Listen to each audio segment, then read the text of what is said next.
Let me share with you 4 updates in this video today. And just for a bit of info, it's the 10th of March, 5 o'clock.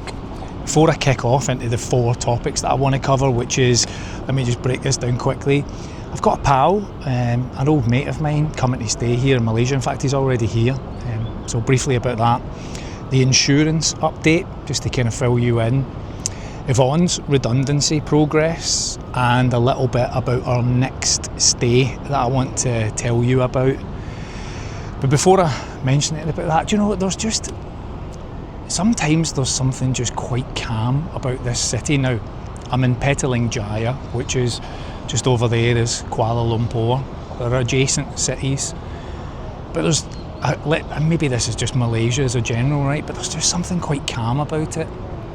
And I think having gone out of the UK, and for those that have followed this channel over the last, over a year, right? You know, you've seen the ups and downs, the highs, the lows, the medical situations, the dramas. But just now I find myself that I'm just in this real kind of quite calm phase. There's nothing really majorly dramatic going on. We're just living our lives, which is what we kind of escaped to do, just to quietly relax and live our lives. And we're in this apartment block. Nice, easy going stay. My days generally look like getting up, having some coffee, going to the gym, enjoying the pool, eating well, going out in the evening. So when I finish this video and I've posted it, we'll go into the mall next door and just have a nice evening coffee or drink. And then we'll go back and maybe watch a movie or something. So, all right, let me say the 4 things, right? Got a mate coming to town. Some people know this, right? But I used to DJ, write dance music records. I've kind of been involved in that world. And I've got an old mate from Glasgow who used to run club nights, and we were acquaintances and pals and all that. He's taken up this bit of a travelling bug and goes and does like walks and climbs and all those kind of things. He's just been in Vietnam and he's here before he goes back to the UK. So I'm going to reroute his flight. Instead of going to Dubai, he's going to China and then travelling back to Scotland. But we're going to catch up. I'm really looking forward to it. I haven't seen him in a while. It's nice to see a familiar face in the new city that you're currently living in. And so I'm looking forward to that in the next few days, going out into Kuala Lumpur and catching up with him. Be bizarre to meet up in another part of the world. Right, so that's that, right? Insurance update, let me tell you where I'm at with that. I've had to file to go into arbitration against the company who are providing the services. I have had my claim denied multiple times, and then eventually had to split it into 3 episodes for a medical emergency in Kuala Lumpur. And then of the 3 episodes, which totaled to £13,000, I've had 2 of them overturned, and I've had paid back just over £5,000. And the remainder we're in dispute about. It comes down to a interpretation of the policy wording. So it's gone into arbitration. I've filed the arbitration. I've paid for that. It was a little bit of cash, but I felt it was worth doing to continue on this battle. From that, I've then had to serve the insurance company myself. So actually send them the documentation and tell them that we're going into arbitration. They've accepted, and now we're waiting for a case handler to be appointed. I've no idea how long that could take, but I don't like leaving some of these narratives just hanging in the air, because people ask me all the time about it. So I am formally in arbitration, awaiting a case handler to pick it up, and then from there I'll update you as to what comes next. But that's where I'm at right now. You know, the funny thing of all of this, well, it's not funny, it's annoying. I've had to pay the insurance company the whole way through all of this, because if you, I've looked into it, and if you cancel, it's deemed as a hostile act by you. So I've had to keep paying. Now I'm still, I guess, still have coverage, right? But we're obviously heavily in dispute over this. Now, I probably can cancel it now that we're in this arbitration phase, and I'm left with a dilemma, because I've got 3 things that I don't know what to do. One is that I take out new insurance with somebody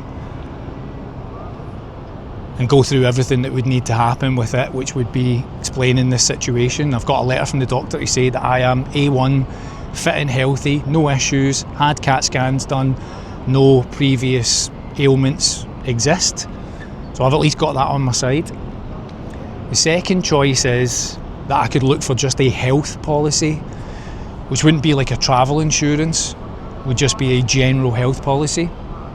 And the third option, which some people have suggested to me, is that I just go self-funded, which just means that I put the money aside that I would have paid an insurance company for, and if anything happens, then I can pay for the medical treatment. If you've seen my recent video, I've been to the hospital here in Malaysia, and I've had another CAT scan, and I've seen a doctor there. It was 32 quid to see the doctor and 200 quid for the CAT scan.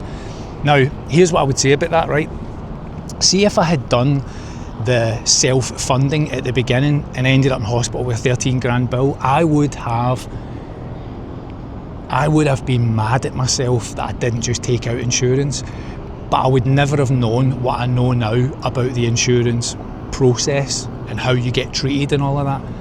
And I will, when all of this is done, arbitration's finished, I will walk you through exactly what this case has been like. Not like hurt feelings and all that kind of stuff. Factual, dates, time-stamped evidence to show you just what the process was like. And then you can decide whether you think it was worth it or not, right? So we'll come back to that. But I would not, if I'd self-funded, I would never have known what I know now, which would make me feel like if I had self-funded at the beginning, I would have been like, insurance would have covered all of this. You're right, but I wouldn't have known that. But now that I know it, I understand why people self-fund. So I'm considering that. So anybody that's got any experience with that, leave it down below. Right, let me run on with this, right, because I don't want to drag this out, a massive video. Yvonne's redundancy, she has now been made redundant, and she's going through the end of that phase. Can't say too much more about it than that, but it's not done yet. Probably be the end of this month, right? And as I said earlier, it's the 10th of March, so hopefully at the end of this month, I'll be able to say this is over. But we're now in 5 months. 5 months. Started at the beginning of November. Just kind of heard about it in October. Till now, March. What a weight she's carried. But she's starting to just, I can see this glimmer in her eye, smiles returning to her face, and just the worry of a job and everything disappearing. Right, that's that part. Our next stay, let me tell you a little bit about that. So that's a friend coming to town, insurance, Yvonne's redundancy, next stay. We have been accepted to a house stay, a house watch, a house sit. We joined an app at the beginning of this year. We've applied for many. We've been rejected by them all because we don't have any real feedback. It's like eBay when you sell things, you always look to see what ratings they've got. We have 0 ratings. But we've been accepted for a house sit. We're going to look after a little dog and 2 cats, and we're going to be in Kuala Lumpur city and stay at a property for free. And we're super excited about this. Today's Tuesday, and tomorrow we'll have a call with somebody about a second sit. Not here in Kuala Lumpur, but in Malaysia, and it's much longer and really exciting, looking after 2 wee dogs. And I'm hoping tomorrow we'll have a video chat with the homeowner. We've had a call, now we want to have a video chat. If everything goes well, fingers crossed, we get accepted, it'll be super exciting, and it will give us a home for some period of time and no cost. And also, I think Yvonne's had a dog in the past and I've had pets, and we're just super excited about having like this kind of element to our travel where, yes, it's free, but we've got responsibilities.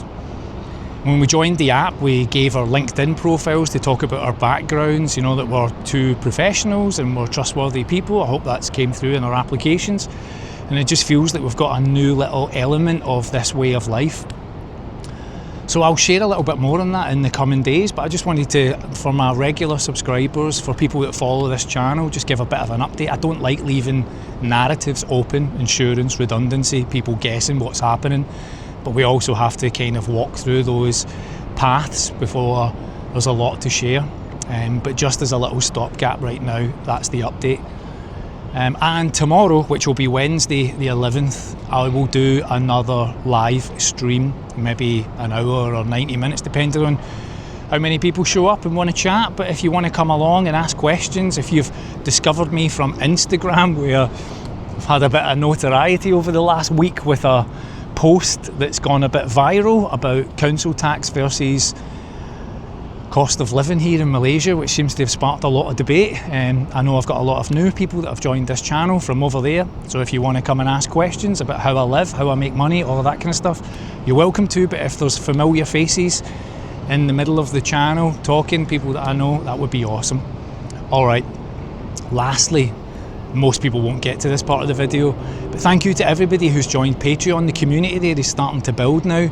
I've got 51 people who are active in there. I've got 2 live chats, one for free members and one for the people that are in the paid section. And we actively are talking about stocks that we hold, crypto, what we think about what's going on in the market.